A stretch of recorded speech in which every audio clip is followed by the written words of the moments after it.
আমি সবাইকে দীর্ঘ সময় বসে থাকার জন্য আল্লাহ তাআলার দরবারে শুকরিয়া আদায় করছি এবং ধন্যবাদ জানাচ্ছি।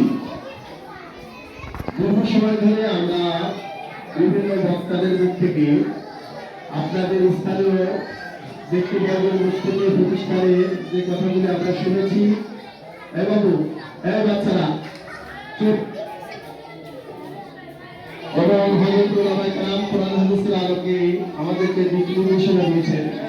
আলহামদুলিল্লাহ, আমরা মানার চেষ্টা করব, আমরা পালন করার চেষ্টা করব।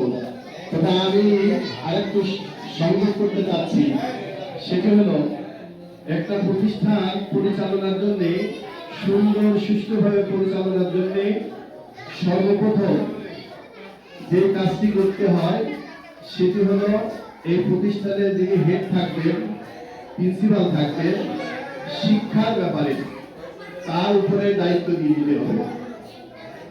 শিক্ষার ব্যাপারে, শিক্ষার মান উন্নয়নের জন্য প্রধান যিনি থাকবেন তার উপরে দায়িত্ব থাকবে।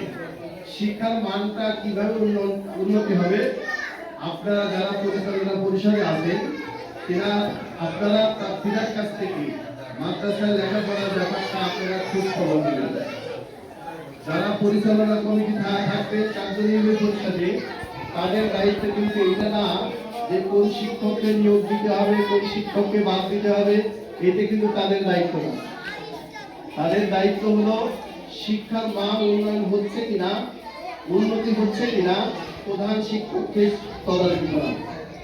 আপনারা যদি এসে শিক্ষকের পরিচালনা করতে চান, লেখাপড়ার মান